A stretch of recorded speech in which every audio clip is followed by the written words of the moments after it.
Hey friends, welcome to After Hours, the Planned vs. Road companion show when we go in depth about the places we visited, give you the real nitty gritty insider goss. Today we're talking about Milan. If you haven't watched it yet, go watch it first and then come back to this. Congratulations, you won. Thank you. Do you stand by the verdict of the episode? Of course I do. I do too. Looking at it, you definitely won. I was happy with the episode we produced in the end. I thought it looked really good. So, fan comments. Benny has not seen a lot of these comments, so I'll be sharing them for the first time. One Tao says, excellent video and love the format. Keep them coming. Oh, cheers, One Tower. Thanks, he. This is one of my personal favourites from Alessandro Roveda. Ha ha ha ha. Bye from Milan. Cheers, Alessandro. Thank you. Glad to make you laugh. Your best boy Jack says, big fan of the brassiere, not going to lie. That was a sick brassiere. That was a really cool thing you found. Annabelle Caspers 4397 says, not saying stunning after talking about the Negroni Spagliato was a crime. Sarah LaCroix says, awesome video. I fully expected the Rogue Day to be like, okay, it's hot, let's catch the train to Lake Como. But it wouldn't have been fair. Go team plan. Plus, when I looked it up that morning, it was going to be really expensive to do that. Friedrich Winkelson Ah, Wolfie! says, marvelous. Beth says, I went into this video expecting to want food after, but now I just want an income in the shape of an ear. The ear is a definite fan favorite. Yeah, oh my gosh, the ear. It's going to get more followers than us. Squid Centauri said, how many people did you talk to with a toothpick casually chilling in your hair? I wonder if anyone noticed but just thought it was a fashion choice. Well, you know, capital for fashion, so a toothpick in the hair, really, maybe not that old. Endor Witch says, the kiddie pool and the toothpick. Lol lol lol lol. Yay for the Katie win. John Cox. Another great episode. Katie, a worthy winner this week. Sue Ellsworthy says, that was a great planned day. Yeah, if you're getting a lot of love for your plans, makes sense. Our final comment of the week from Lauren Moore. Smorgasbord of frozen treats and an inflatable pool. Rogue was robbed of the win. Ah! Thank you, Lauren. Thank you. Thank you for reporting the truth. So in Milan, we decided to stay in an Airbnb in the Navigli region. The Navigli region is the really trendy area. And it's very close to the city centre, especially by tram. It's a really fun, buzzing area, really cool. So I absolutely recommend Navigli. We did stay in an Airbnb. It was in a really good location. We had really good communication with our host. They brought us extra fans.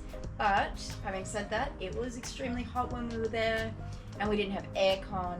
It was a studio apartment. It was very small and the bathroom was kind of old and broken. It was a hot box, and it didn't help that I accidentally turned the heating on in the bathroom when I nudged against the knob, and then later I nudged against the radiator, and I'm like, that's hot, the heating is on, I've been making it hotter in here.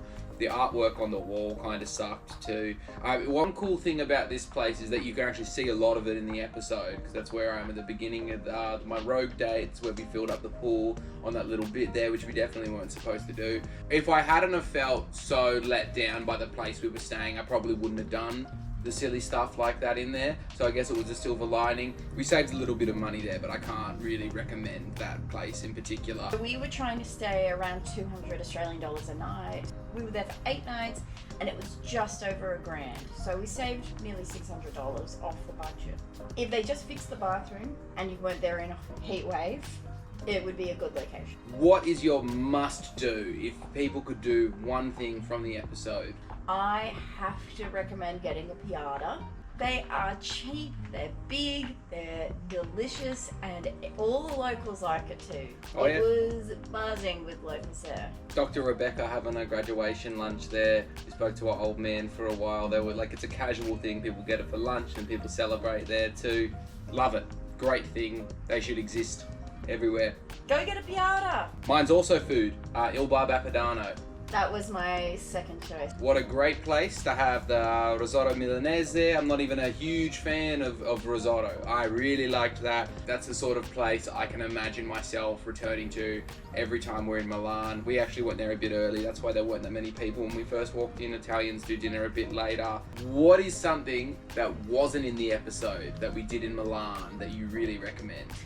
I really recommend having a craft beer crawl in Navigli. Yeah, there's that place, Craft Beer Navigli, on the canal. It was so good that we made a TikTok of it. Quite a few places to get good local Italian beer. Mine is actually in the Navigli area too, Trapezzino. Far out, I love a Trapezzino, which means corner of pizza, just a little corner of fresh pizza dough, but like sourdough pizza dough.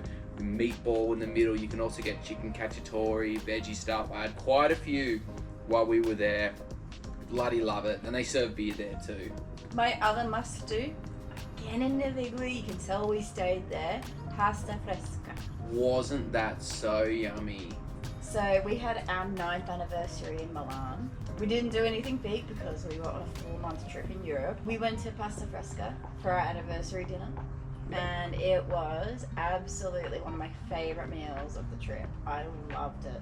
Yeah, good service, fresh pasta, simple, efficient, all the best stuff about Italian cooking. For this segment, the winner gets to pick their favourite behind the scenes moment. What was yours? It certainly wasn't my favourite, but it's the one that I think is most worth sharing. And that is Benny wanting to throw in the towel, the pool towel as it were. If not for my persistence, Benny wouldn't have had his rooftop pool. That doesn't really come across too much in the episode, but it was so hot. Benny had struggled with the public transport to get to this random area on the outskirts of Milan to buy a kiddie pool, and he almost quit. This is just spinning me around. Like it wants me to turn right. It thinks we're downstairs. Get this pool, it's probably competition over for me. Might just do a cologne. Thank you for saving my day. I appreciate that. Our local of the week. In this bit, we pick the person that we met who we would like to nominate for the Milanese local of the week. Katie, who's your nomination this week? My nomination is the fan salesman who you bartered with to buy a couple of little plastic fans at the beginning of your day. Though I gotta say, I did barter one of the few, because you meant to, and I gotta say, you weren't the best bartering sidekick. No, well, I wasn't there to barter. My first offer, you went, that's not fair. I was thinking 6 for 2. 2 for 6. Yeah. 80, Can I have that one? 2 for €8. Grazie. And who do you nominate for your Milanese local of the week? My Milanese local of the week nomination is the aperitivo cart guy. Fun to talk to. He got a great aperitivo. It was all made with fresh fruit ingredients. He had a little dance. Love the way he said cucumber. Cucumber. I have to agree. Yeah, aperitivo cart guy. Yeah. Look out for him in Milan or anywhere. He travels around. He could be outside your house right now. Thank you for joining us for After Hours in Milan. Stay tuned for a little teaser of our next episode. See if you can guess where it is. Bye. Bye. Going home around 4, so we're going to get. Why is this famous?